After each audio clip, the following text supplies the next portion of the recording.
Ate Joy! Ako din eh. Yung video ko. Nahihilo na ako sa gutom. Wow! Masarap. Nakatawa yung pagkain doon?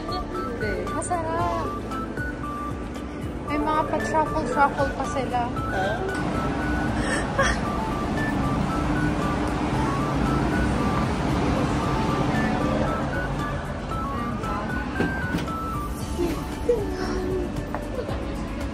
Dancer kayo sa Sofitel? Oo.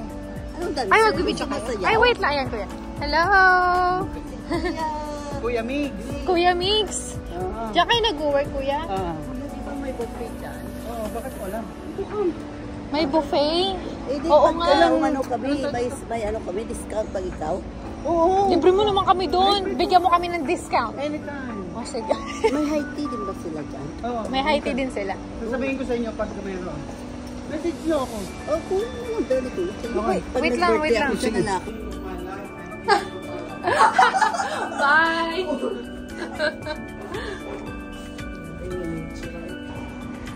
Tama bang tumatawid tayo dito? Nasa gitna tayo no? Bakit? Ate Joy, makamahuli tayo. Oo nga no. Kaya pala.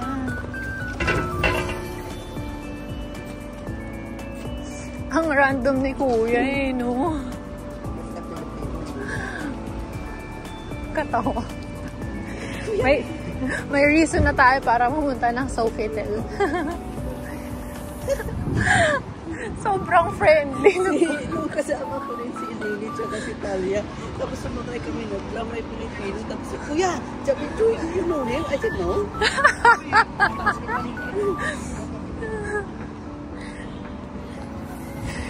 Yun din yung maganda kasi sa ano, you know, Filipino culture. Kahit di kayo magkakilala. Parang close na kayo sa isang bansa.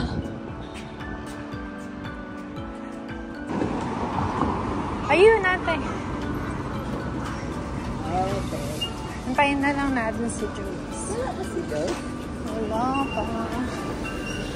Grabe na, hilo na ako sa gutom.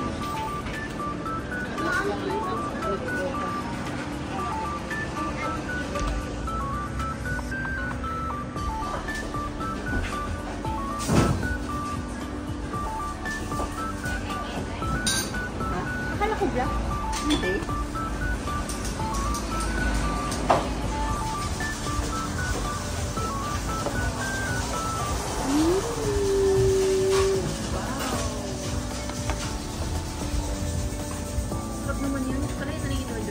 Actually, yun yung naiisip ko kanina order.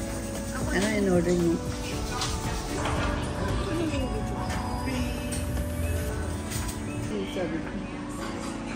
Tapos, yun sabi niya.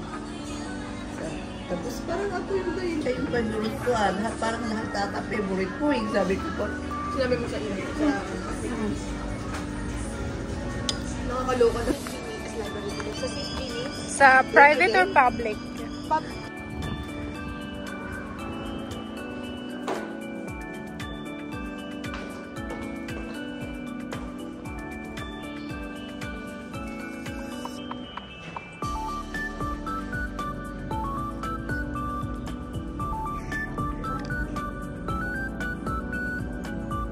Kamili. Oh, minsan mag-harvest buffet tayo mga ate. Yung breakfast, kahit breakfast. Ang saya kayo, ano. Tapos ang gagawin ko, mag-walk ako ng sobrang aga. Tapos yun yung reward ko. Kain ako madami.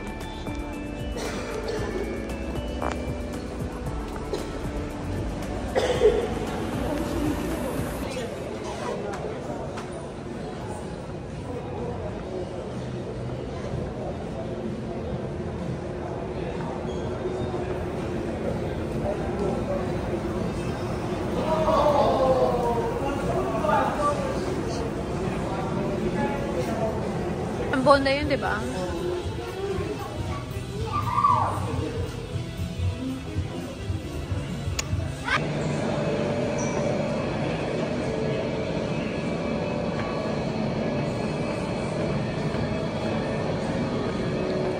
Pila ata tayo, Ate Joy. Dito ata tayo kasi papuntang ganun, di ba?